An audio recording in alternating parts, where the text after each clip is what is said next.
Wongerereku wa ciana na famĩlĩ iria ciũrũraga mataũni-inĩ kaunti-inĩ ya Laikipia nĩ ũtuthũrĩte wagagu amu ikundi cia andũ kĩũmbe ciugĩte ũndũ ũyũ no ũcũngĩrĩre ũhagũku wa ũgitĩri. Tumeona namba imeongezeka.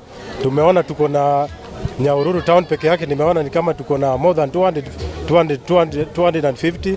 So naona hii ni namba kubwa sana kwa town kama hii Nyahururu. Nĩ kĩmakanĩtie mũno gũkorwo atĩ street kids cia gũkũ rĩ nĩ makĩria ma 500 na ingĩ nĩ arĩa nini. Kũringana na arũgamĩrĩri gĩkundi kĩa Laikipia Peace Ambassadors nĩ atĩ ũingĩ wa ciana na famĩlĩ ici umanĩte na moritũ mahutanĩtie na ũkĩa, kwaga ũreri mwega na ngũĩ cia mĩciĩ. Aingĩ nĩ gũteo mateagwo kana kũingatwo kana angĩ maga face violences, noga nĩ ciari kũhĩtania makahũra na ciana cikaremwo gwĩkara mĩciĩ. Mahinyĩrĩirie bata wa thirikari kũnyitanĩra na ikundi cia andũ kĩũmbe gũthũgũnda ũrĩa ũndũ ũyũ ũngĩetherwo kĩhonia. Ciana icio cingĩmenyerwo ũrĩa cigũthondekerwo, cikorwo ciĩ macukuru. Kumekuwa na vikwazo ambayo inawazuia hawa kupata vitambulisho kwa sababu wanaitishwa living certificate na hali hajasoma, alijikuta pale akiwa mdogo. Makiaria kuma tauni ya Nyahururu kũrĩa matugĩte famĩlĩ ici na irio, atongoria a gĩkundi gĩkĩ kĩa Laikipia Peace Ambassadors